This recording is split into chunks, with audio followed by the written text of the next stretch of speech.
78岁赌王不用试管，为何还能生女？背后3大要素必不可少。你现在1个月能够见几次何先生？就你们那个时间表是怎么排的？我们每3天见他1次，就2天见1次吧。我们1天就24小时，是我今天2点钟陪何先生到明天2点钟。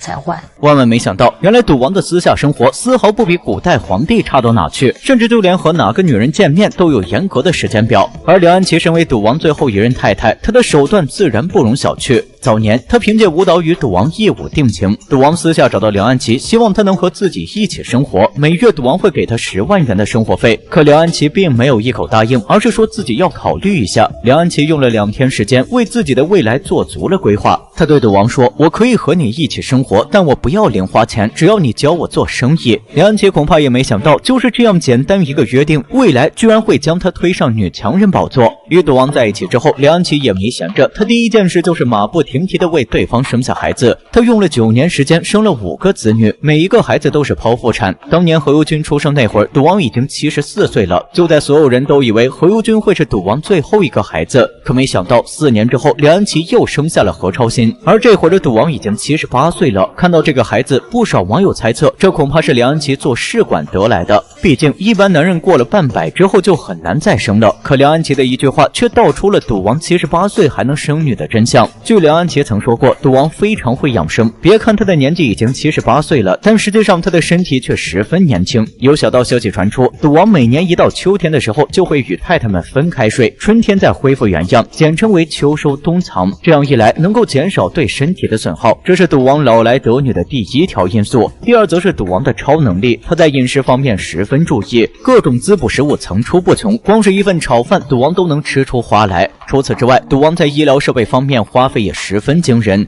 晚年为了维持身体机能，他随便打的一针续命针就要花费80万之多。在超能力的作用下，他的身体就算比同龄人年轻也实属正常。而第3大要素则是赌王心态好。自从拿到赌牌成为赌王之后，他就再也没感受过穷的滋味。物资条件好了，家庭自然也十分和谐，几房太太和平相处，子女们也是各顶各的出息与孝顺，每天都没有什么烦心事，身体状态自然就好了。那么你们觉得赌王老来得女的原因是什么呢？